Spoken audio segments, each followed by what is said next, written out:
Hello guys, इस part की starting में हम देखते हैं कि फियो अपने दोस्तों के पास आता है। उन्हें सारी बात बताते हुए कहता है कि जो लास्ट सील थी वो शिनयांग के पास थी और शिनयांग से जो आखिरी बार मिला था वो थी जिनयांग। लेकिन अभी कुछ यकीन से नहीं कह सकता, लेकिन फिर भी मैं जिनयांग के करीब रहूंगा और उस मौका मिलते के साथ उसे इस बारे में पूछने की कोशिश करूंगा। और तुम भी इस मामले में अच्छी तरह से छानबीन करो और जियाकाई के खास आदमी पर नजर रखो, क्योंकि वो अपने आदमी के बिना कुछ भी नहीं कर सकता है। इसके बाद वो सुबह सुबह जिनयांग को कॉल करता है, लेकिन जिनयांग सो रही होती है, इसलिए वो उसका कॉल बहुत लेट पिकअप करती है और बोलती है कि तुम कैसे इंसान हो, तुम्हारे सामने तुम्हारी गर्लफ्रेंड इतनी ज्यादा ड्रिंक पी रही है और तुमने रोका भी नहीं मुझे।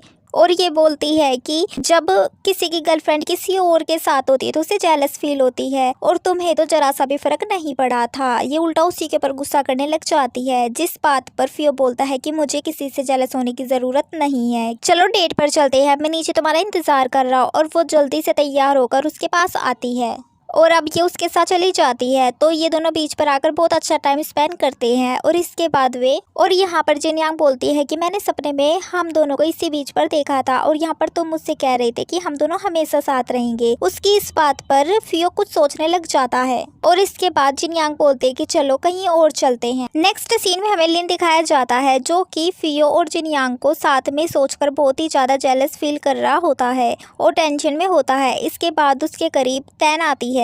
उस पर लिन बोलता है कि तुम यहाँ क्या लेने के लिए आई हो, जिस पर वो बोलती है कि तुम, तो वो बोलता है कि अच्छा तुम्हें मेरे डिजाइन चाहिए। वो बोलता है कि चलो बताओ जल्दी से तुम कितनी पेमेंट करोगी। लेकिन जिस पर टैन बोलती है कि मैंने सुना है तुम अपना न्यू स्टूडियो ओपन कर रहे हो, इसलिए मैं तुम्हें 3 साल का कॉन्ट्रैक्ट साइन करने के लिए आई हूँ और मैं चाहती हूँ कि जो कुछ मेरे पास है मैं उससे तुम्हारी मदद कर सकूँ और तुम्हें इंटरनेशनल डिजाइनर बना सकूँ, क्योंकि तुम बेहतरीन आर्टिस्ट हो। लेकिन ये तभी मुमकिन हो पाएगा जब तुम मुझ पर यकीन रखोगे, जिस पर वो हाँ बोल देता है, जिस बात से टैन खुश हो जाती है। अब हमें नेक्स्ट सीन में शुवई फियो के कहने पर यांग पर नजर रखने के लिए आ जाता है, जो कि जियाकाई का वफादार होता है, लेकिन उसे शक हो गया होता है कि कोई उसका पीछा कर रहा है। लेकिन वो जैसे ही पकड़ा जाता है तभी वहाँ पर नाना आ जाती है। तो इस तरह से प्रिटेंड करते हैं ताकि वे एक कपल हो। अब जिन्हें यांग देखकर वहाँ से चला जाता है। इसके बाद नाना बोलती है कि मैंने तुम्हें बचा लिया, तो कम से कम तुम मेरा शुक्रिया तो बोल ही सकते हो। लेकिन शुई बोलता है कि मैंने तुमसे तुम्हारी मदद नहीं मांगी थी और तुम यहाँ से जा सकती हो।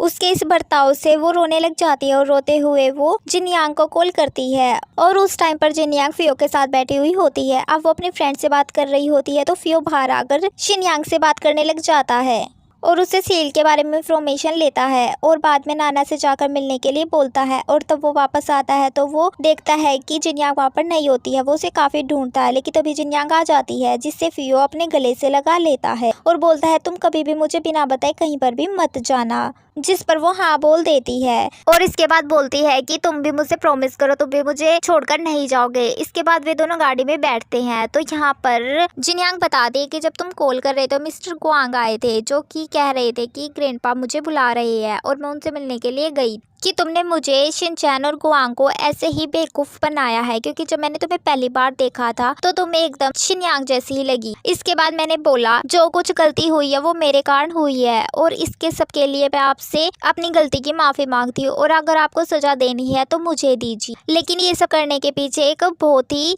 गहरी वजह थी। और ये सब सुनने के बाद ग्रैंडपा बोले कि तुम दोनों एक दूसरे को लाइक करते हो ना, मैं ये बात जब से जानता हूँ, जब से फियो तुम्हें घर पर लेकर आया है। तुम्हारी इतनी परवाह देखकर मैं समझ गया था कि वो तुम्हें बहुत ही ज्यादा प्यार करता है और अगर फियो मुझे सच ना बताता तो मैं तो इसी गलत फैमिली में रहता है कि तुम शिनयांग हो और मैं सारी जिंदगी धोखे में ही रहता। लेकिन जब से तुमने मुझे ग्रैंड फादर कहा है, जब से तुम मेरी ग्रैंड डॉटर हो गई हो और ये घर तुम्हारा ही है और इस घर के दरवाजे तुम्हारे लिए हमेशा खुले हैं, तुम यहाँ पर कभी भी आ सकती हो। और जब तुम्हारी कॉल आई तो मैं तुम्हारे पास आ गई, लेकिन मुझे ग्रैंडपा की तबीयत कुछ ठीक नहीं लगी, तो तुम एक बार डॉक्टर से ग्रैंड फादर का हेल्थ चेकअप करवा लेना। और इसके बाद वो बोलती है कि तुम बताओ तुम्हें क्या हुआ है और तुम अपना आज काम छोड़कर मेरे साथ कैसे हो, जिस पर वो बोलता है कि अपना दिमाग ज्यादा मत चलाओ, आज तुम्हारे साथ घूमने का मन किया तो इसीलिए मैं यहाँ आ गया।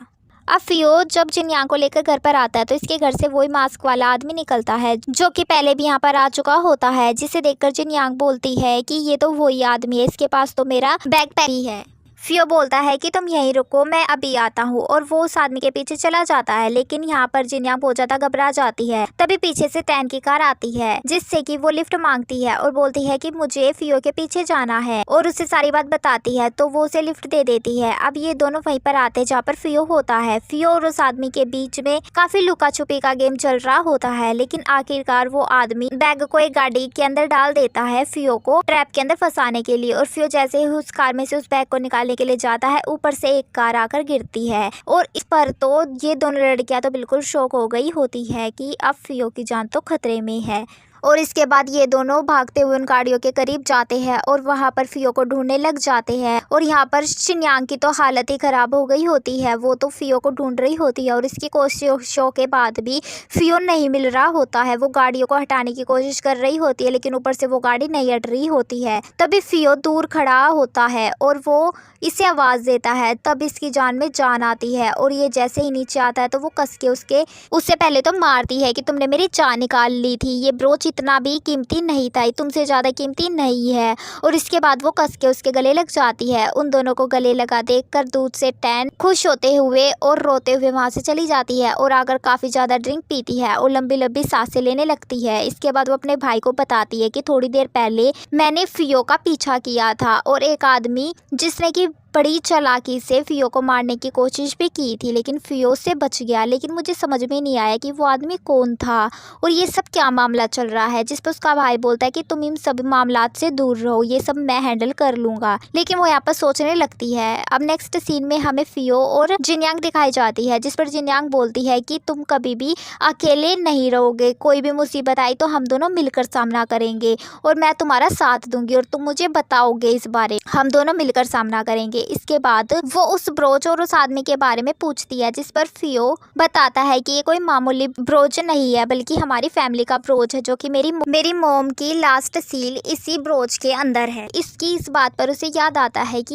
ये तो शिनयांग का लास्ट टाइम था, तब उसने उसकी जेब में डाल दिया था, और इसको तुम तक पहुंचाने के लिए भी मुझसे कहा था कि ये सारी बातें वो फियो को बता देती है और बोलती है कि लगता है वे आदमी इसी को ढूंढने के लिए आए थे। और वो बोलती है कि ये ब्रोच मेरे घर पर ही होगा और तुम कल आकर इस ब्रोच को मेरे घर से ले जाना, जिस पर वो हाँ बोल देता है। दूसरी तरफ नाना जोर जोर से रो रही होती है, जिसे तो चुप करवाने के लिए शियान बोलता है कि क्यों ना मैं तुम्हें शुवई की कहानियाँ सुनाऊं। अब नाना यहाँ पर कहानी सुनने लग जाती है, जिस पर श्यांग बताता है कि जब मैं इटली के हॉस्टल में था तब कुछ लड़के मुझे तंग कर रहे थे और मुझसे मेरा सामान भी छीन रहे थे, लेकिन तभी वहाँ पर शुवई आया, जिसे देखकर वे लड़के भाग गए, और शुवई मेरे करीब आया, लेकिन उसने भी मेरा बैग ले लिया और मेरा सामान नीचे गिरा दिया, और इसके बाद मुझे मारने लगा। तभी वहाँ पर फियो बॉस आ गए और उसने आकर उसका हाथ पकड़ लिया, और इसके बाद उन दोनों में बहुत ज़्यादा फाइट हुई और काफ़ी देर तक फाइट होती रही। अब ना तो शुवई हार मारने वाला था और ना ही फियो हार मारने वाला था, और काफ़ी देर की लड़ाई के बाद ये दोनों थक गए और दोनों की दोस्ती हो गई। इसके बाद दोबारा जब वे लड़के आए थे मुझे तंग करने के लिए,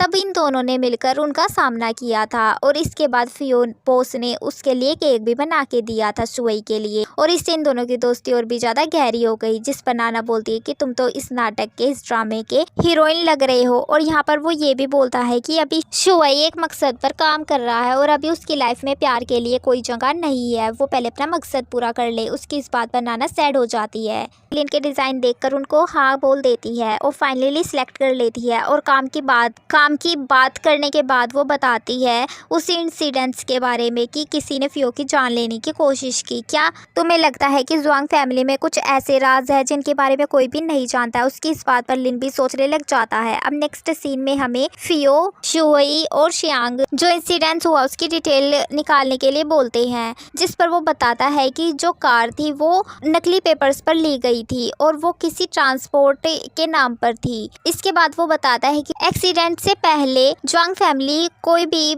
मनी अब्रॉड में ट्रांसफ़र नहीं करती थी, लेकिन एक्सीडेंट के बाद उन्होंने एक छोटा सा अमाउंट अब्रॉड में ट्रांसफ़र किया था, और जिन्हें पैसे मिले वे आम से लोग थे, उनका फैमिली या कंपनी से कोई भी लेना देना नहीं था। फियो बोलता है कि पैसे किससे भेजे गए थे, जिस पर श्यांग बताता है कि पैसे एक औरत को ट्रांसफ़र किए गए थे जिसका नाम कांगमिन है, लेकिन वे पैसे निकाले नहीं गए। 17 साल पहले मैंने जब पता लगाया तो उस औरत की डेथ हो चुकी थी, और उसके बाद में किसी आदमी ने उसमें लॉगिन किया, लेकिन उसने भी पैसे नहीं निकाले, वे पैसे एज इट इज अकाउंट में हैं। श्यांग उस आदमी की फोटो फियो को दिखाता है। फियो उस आदमी के बारे में सोचने लग जाता है। इसके बाद हमें जिनयांग दिखाई जाती है जो कि उसी ब्रोच को ढूंढ रही होती है। उसके फादर पूछते हैं कि तुम क्या ढूंढ रही हो। वो बोलती है कि मेरे पास एक रोज टाइप का ब्रोच है, मैं उसे ढूंढ रही हूँ। जिस पर फादर परेशान होकर बाहर की तरफ जाने लगते हैं और सोचते कि अब वो क्या करे, लेकिन फिर वो ब्रोच को जिनयांग को दे देते हैं और उसे उसका ख्याल रखने के लिए बोलकर वहाँ से चले जाते हैं। ब्रोच को लेकर वो बहुत ज्यादा खुश होती है। जिनयांग फियो को कॉल करती है और बोलती है कि जो ब्रोच है वो मेरे पास ही है, कल जब तुम मेरे फादर से मिलने के लिए आओगे तो मैं तुम्हें ब्रोच दे दूंगी। और हाँ, देर रात तक मत जागना ताकि मेरे फादर तुम्हें कल एक नजर में ही पसंद कर ले। ये बोलकर वो बाएं बोलकर फोन रख देती है। इसके बाद फियो आदमी और वॉइस ट्रांसफर वाली रसीद देखने लग जाता है। नेक्स्ट मॉर्निंग फियो जिनयांग और उसके फादर से मिलने के लिए उसके घर पर आ जाता है। अब इनके घर पर क्या होता है ये देखेंगे हम नेक्स्ट पार्ट में। और एपिसोड्स देखने के लिए हमारे चैनल को सब्सक्राइब कर ले और वीडियो पसंद आई हो तो लाइक कर दे। Thank you for watching and bye bye.